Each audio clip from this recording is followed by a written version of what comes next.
রাধে রাধে ভক্তবৃন্দগণ, আমরা সবাই জানি মাঘ মাস শুধু একটা ক্যালেন্ডারের মাস নয়। মাঘ মাস দেবতাদের দরজা খোলার সময়। এই সময় দেবতারা পৃথিবীর ঘরে ঘরে তাকান, বিষ্ণু ঘরের শক্তি বিচার করেন, লক্ষ্মী নির্ধারণ করেন এই বছর কার ঘরে থাকবে আর কার ঘর ছেড়ে চলে যাবেন। কিন্তু সমস্যা হলো 90% মানুষ জানেন না মাঘ মাস শুরু হলে ঘরে কি করা উচিত আর কোন কাজ না করলে লক্ষ্মী সরে যান। আজ সেই গোপন নিয়ম বলবো যেগুলো পালন না করলে ঘরে টাকা থাকলেও শান্তি থাকে না, ইনকাম থাকলেও সঞ্চয় হয় না, কাজ করলেও ভাগ্য কাজ করে না। চলুন প্রথমে আমরা জেনে নিই মাঘ মাস কেন এত শক্তিশালী। পুরাণে বলা হয়েছে মাঘে বিষ্ণু জলেতে অবস্থান করেন আর লক্ষ্মী মানুষের গৃহে বিচার করতে নামেন। এই মাসে নদীর জল পবিত্র হয়, বায়ু সাত্ত্বিক হয়, ঘরে শক্তি রিসেট হয়। এই কারণেই যা ঘরে থাকবে তা সারা বছর ভাগ্য নির্ধারণ করবে। প্রথম কাজ, মাঘ মাসে ঘরে নোংরা জিনিস রেখে দিলে লক্ষ্মী ঢুকতে পারেন না। শাস্ত্রে বলা হয়েছে লক্ষ্মী বাস করেন শুদ্ধ স্থানে, অলক্ষ্মী বাস করেন আবর্জনায়। কিন্তু জানেন কি, মাঘ মাসে এই নিয়ম 10 গুণ শক্তিশালী হয়। এই জিনিসগুলো থাকলে সমস্যা হয়। ভাঙা বালতি, ফাটা ঝাঁটা, পুরনো ছেঁড়া কাপড়, নষ্ট জুতো, অব্যবহৃত প্লাস্টিক, এসব শুধু জিনিস নয়, এগুলো অলক্ষ্মীর ঘর। মাঘ মাস শুরু হলে প্রথমে লক্ষ্মী এসে ঘর দেখেন, টাকা নয়। যদি ঘর এলোমেলো থাকে টাকাও এলোমেলো হয়ে থাকবে। দ্বিতীয় কাজ, সূর্য ওঠার পরে ঘুমালে মাঘ মাসে ভাগ্য বন্ধ হয়ে যায়। মাঘ মাসে সূর্যকে বলা হয় ভাগ্যের দেবতা। এই মাসে সূর্যোদয়ের সময় ভাগ্য সক্রিয় হয়। কিন্তু যদি আপনি 7টার পরেও ঘুমান, সূর্যের আলো ঘরে ঢুকতে না দেন, তাহলে কি হয় জানেন? ভাগ্যের দরজা খুললেও আপনি ঘুমিয়ে থাকেন। পুরাণে বলা হয়েছে যে মাঘে সূর্যোদয়ে জাগে না তার ঘরে দেবতা প্রবেশ করেন না। তৃতীয় কাজ, মাঘ মাসে সন্ধ্যায় আলো না জ্বালালে লক্ষ্মী ফিরে যান। লক্ষ্মী আলো পছন্দ করেন, অন্ধকার না। মাঘ মাসে সূর্য অস্তের পর যদি ঘর অন্ধকার থাকে, লক্ষ্মী ভাবেন এই ঘর প্রস্তুত নয়। একটি ছোট প্রদীপ পুরো ভাগ্য বদলে দিতে পারে। চতুর্থ কাজ, মাঘ মাসে এই 3টি কথা বললে সংসারে দারিদ্রতা আসে। এই মাসে মুখের শব্দ 10 গুণ শক্তিশালী। এই 3টি কথা এড়োবেন। আমার কিছুই নেই, আমার ভাগ্য খারাপ, আমি সবসময় গরিবই থাকব। কারণ মাঘ মাসে বাক্য মানে ভবিষ্যৎ। পঞ্চম কাজ, মাঘ মাসে দান না করলে লক্ষ্মী আটকে যায়। এই মাসে দান মানে ভাগ্যের দরজা খোলা। বিশেষ করে তিল, চাল, গুড়, কম্বল, এই 4টি জিনিস দান করলে লক্ষ্মী নিজেই আপনার ঘর চিনে নেন। এখন প্রশ্ন হলো, তাহলে ঠিক কী করলে মাঘ মাসে লক্ষ্মী নিজে ঘরে ঢোকেন? শাস্ত্রে বলা হয়েছে মাঘ মাসে ছোট কাজও বড় ভাগ্য তৈরি করে। কারণ এই মাসে মানুষের কর্ম সরাসরি ভগবানের খাতায় লেখা হয়। মাঘ মাসে এইভাবে জল স্পর্শ করলে পাপ ও দরিদ্র ধুয়ে যায়।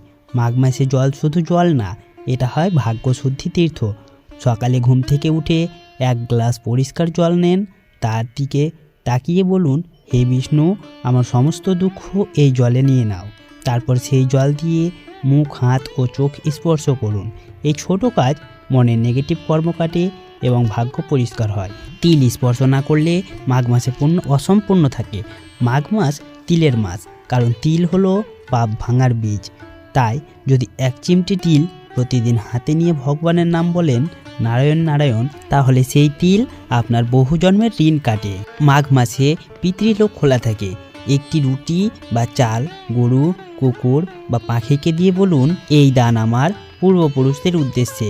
এর ফলে যে বাধা আপনার জীবনে আসছিল তা ধীরে ধীরে সরে যায়। মাঘ মাসে যদি আগুনের সামনে বসেন তাহলে ভাগ্য জাগে। আগুন মানে সূর্যের শক্তি।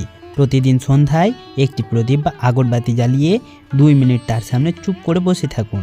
এই সময় ভগবানের সঙ্গে আপনার ভাগ্য যুক্ত হয়। মাঘ মাসে এই একটি নাম জপ করলে লক্ষ্মী ঘরে বাধা পড়েন।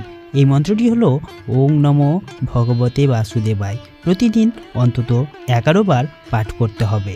মাঘ মাসে এই নাম পাঠ করলে 100 গুণ শক্তিশালী হয়। মাঘ মাসে আলো মানে শুধু আলো নয়, এটা হলো লক্ষ্মীর ডাক। পুরাণে লেখা আছে যেখানে আলো জ্বলে সেখানে অন্ধকার প্রবেশ করে না। প্রতিদিন সন্ধ্যায় একটি প্রদীপ ঘরের পূর্ব বা উত্তর কোণে রাখুন। এই আলো আপনার ঘরের শক্তিকে আলাদা স্তরে নিয়ে যায়। একটি পাত্রের চাল, সেটি দারিদ্র্যের প্রাচীর। চাল মানে অন্নপূর্ণার শক্তি। মাঘ মাসে যদি ঘরে 1 পাত্র চাল আলাদা করে রাখা হয় তাহলে সেই ঘরে অভাব ঢুকতে পারে না। এই চাল কখনো ফাঁকা হতে দেওয়া যাবে না। গরুর খাবার, গরু মানে ভগবান বিষ্ণুর শক্তি। ঘরে যদি গরুর জন্য আলাদা কিছু রাখা থাকে, খড়, রুটি বা দানা, তাহলে লক্ষ্মী ভাবে এই ঘরে দয়া আছে। লবণ, লবণ অলক্ষ্মী শোষণ করে। মাঘ মাসে একটি পাত্রে লবণ ঘরের এক কোণে রাখেন, তাহলে ঝগড়া, দুঃখ ও বাধা শুষে নেয়। শুকনো ফুল বা তুলসী পাতা, যেখানে তুলসী থাকে সেখানে লক্ষ্মী ছেড়ে যান না। মাঘ মাসে এটি ভাগ্যকে স্থায়ী করে।